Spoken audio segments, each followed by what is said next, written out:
Sino nga ba ito si Attorney Melvin Matibag at bakit tila umaalingaw ngayon ang kanyang pangalan? So atin pong matatandaan na kamakailan ay pinangunahan ni Attorney Melvin Matibag ang pag-arrest kay Jay Sonsa, ang journalist na kung saan ay kinasuhan ng pagpapakalat ng fake news against kay PBBM na sinasabing may karamdaman si PBBM. Si Attorney Melvin Matibag ay isang appointed ngayon bilang director ng National Bureau of Investigation. Ngayon parang ang dami kong napapanood ng mga video patungkol kay Attorney Melvin Matibag. Bakit kaya? Atin pong panoorin. Bali dalawang dalawang klaseng video itong napanood ko. So mukhang kakaiba eh. Ngayon ko lang kasi actually hindi ko naman talaga kilala itong si Attorney Melvin Matibag. Narinig ko lang din ang kanyang pangalan nung siya na-appoint bilang NBI director. So panoorin natin itong video na ito. Mr. Chairman, sorry for that. Bastos itong si Attorney Matibag eh. Sayang yung pagka-lawyer niya, parang walang pinag-aralan. Pinagmamalaki na matalino, pinagngayabang pa niya na mas matalino siya, pero dito sa attitude niya hindi kagalang-galang, parang hindi nakapag-aral, Mr. Chairman. Alam mo, kanina pa ako nakikinig eh. I even watched the video of Senator Pacquiao. I hope this is not covered up in immunity eh. Unang-una, Mr. Chairman, yung mukha ko ipinaster doon, pinanggit doon. I want to know, ano ang kinalaman ko at ng-trans ko doon sa PEMSI at IMAP. If Senator Pacquiao only read kay Piralo, buong kwento nito eh. Trans ko noon ang operator muna bago nag-PEMSI. At tinaster niya sa PEMSI, wala na trans ko dyan. Alam niyo, let's call a spade dito sa hearing na to eh. This is all political, Senator Pacquiao. Alam naman natin to, ito yung pinapasabi mo nung bago ka umalis eh. Nung umalis ka, na sinasabi mo, meron kang pasabog. Ngayon, as an incorporator, an independent incorporator. Attorney Melvin Matibag.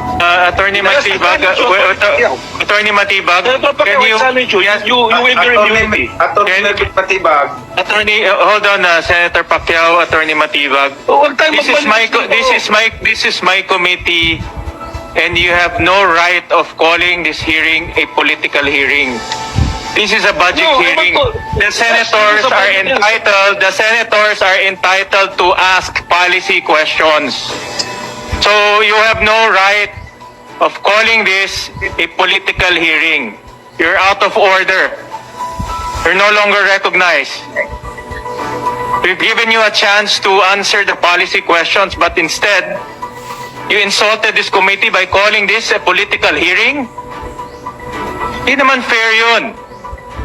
So, Mr. Chairman, Yes, go ahead, Senator Pimentel. so you have declared Attorney Matibag out of order. So how do we implement it? We keep him muted for the rest of the meeting? Yes, you should leave this hearing. Okay. So We will now remove him from the WebEx list. So I'm directing the committee secretary to remove Attorney Matibag from the list here in WebEx. He's out of order. Mr. Chairman, sorry for that. Bastos itong si Attorney Matibag eh. Sayang yung pagka-lawyer niya, parang walang pinag-aralan. Pinagmamalaki na matalino, pinagngayabang pa niya na mas matalino siya, pero dito sa attitude niya hindi kagalang-galang, parang hindi nakapag-aral, Mr. Chairman. Sorry to my word, but yan ang totoo. Dapat magpakita naman ng paggalang. Akala mo kung sino.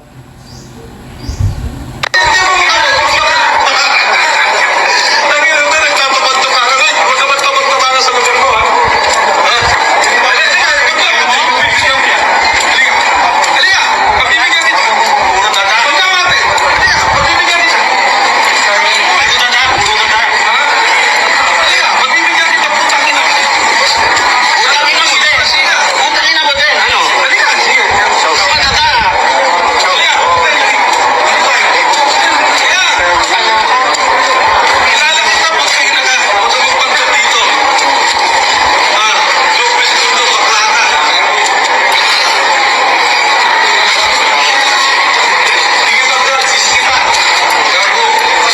yung kumakalat na video, alam naman natin siguro.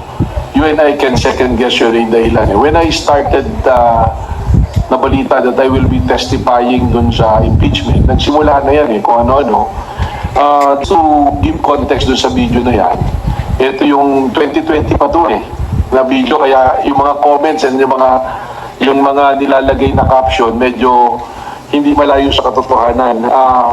If you will really listen to the context ng usapan niya ng magkaibigan kami niyan nung subject na sinasabi, si Mel Sabio, kaibigan ko yan. Nung time na yan, that is, yung pinagawa niya dyan is political. But at that time, my wife is pregnant. I think that will be on his third trimester. It was December 2020 nung nangyari. So, but before that, every month my wife will go to ER kasi medyo delikado yung pagbubuntis niya. So I received a call from her na meron siyang nabasa na post nitong kaibigan ko. So sabi niya, baka pwede pagsabihan. Yung outburst ko talaga, tinawagan ko si Mel, tapos nagsalita ako ng mga ganun. But that was a private conversation. That is supposed to be between the two of us. Okay naman after few weeks, we patch up our things, nagkasundo kami ni Mel.